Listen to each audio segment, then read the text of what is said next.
minasyaitonirrajim. Tu yang biasa kita buat dulu. Tak mau yang tu.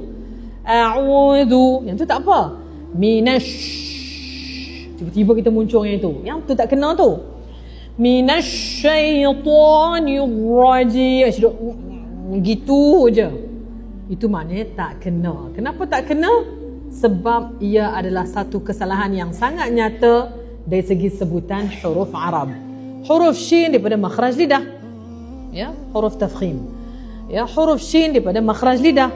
Huruf ta daripada makhraj lidah. Huruf ra juga daripada makhraj. Makhraj tu apa? Apa makna makhraj? Tempat keluar huruf Arab. Tempat keluar huruf. Jadi kita tak gunakan bibir mulut kita untuk mengeluarkan huruf shin. Kita tak menggunakan bibir mulut kita untuk menyebut huruf ta. Kita juga tak menggunakan bibir mulut kita untuk menyebut huruf ra. Tapi sebab kita dah biasa daripada kecil sampailah sebelum jumpa bab makhraj ni, kita dah sebut shin, muncung. Minash, congeh tak mau. Ni nama dia congeh. Tafkhim tak perlu muncung.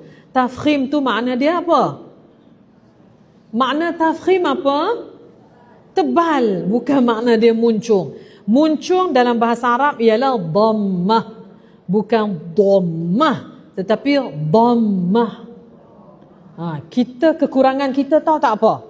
Saya selalu sebut, apa kekurangan kita? Masyarakat Melayu ni apa kekurangan kita? Bahasa Arab. Kerana kita tidak tahu bahasa Arab, kita pun menganggap apa-apa saja kita nak anggap. Auzubillahi minasyaitonirrajim. Mulut tu bida-bida.